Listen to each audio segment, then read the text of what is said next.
I work in a writer's room at the moment, and I love it. And I am not less good in the room than any man. I get so much joy from it. It's so exciting. If we say, oh, feminism took away my key linchpin role where I have to go to a soup kitchen and then check on a neighbor and check on the graphic, while men still get to go into the writer's room and create an animated feature film like it was in the 50s or the 60s or even the 70s or the 80s or the damn 90s, let's be honest. I don't get to do that. The film gets to be more male. It tells the story to the next generation, and the boys get to make that film, and the stories go on and on and on. That my role is checking on the elderly neighbor, and the man's role is to go and write the exciting movie and create the story. That's not the counterpart. Men do pro-social things too. They don't just write TV shows. They fight fires, they earn money, they chop wood. I'm being really stereotypical. But I'm talking about what Erica was saying about the unpaid labour of checking. So can I say, I think that one of the problems we have in the contemporary world, and this applies just as much to men as to women, we talked about the manosphere earlier, is that gender roles contain both privileges and responsibilities, both of them.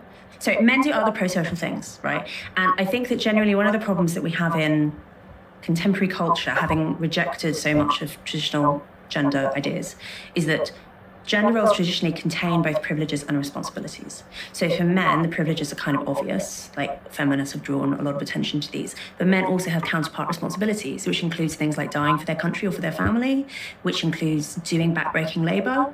There are all sorts of hard things that men are expected to do in exchange. I think this is the unwritten agreement, in exchange for those responsibilities, those privileges rather. Women have that too. So women have some privileges.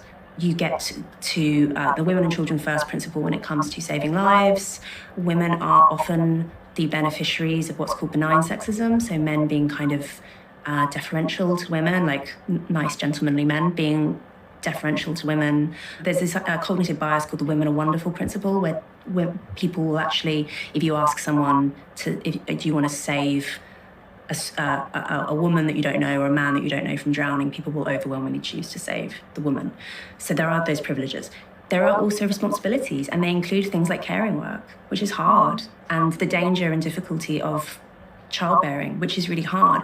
And I think that one of the problems, and maybe this is narcissistic, I don't know, this is a touchy word, but maybe this is narcissistic, is that both sexes want the privileges without the responsibilities. And you see that within the manosphere as well. That's what the manosphere wants. They want all the privileges of masculinity without any of the responsibilities. They don't want to have to be the breadwinner for their families or to do difficult work or to risk their safety doing anything. And I'm afraid sometimes feminism is like this as well, that we expect women to be given, to be deferred to and to be prioritized, but we say, I don't have time to do all this stuff for other people. That's ridiculous. I should be writing TV shows. That's not the counterpart, right? Writing TV shows is great, but it's not essential work to society. Whereas raising children and protecting your community really is, and we do need people to do that with both sexes. The problem is we can't put a price on it, and that's the problem.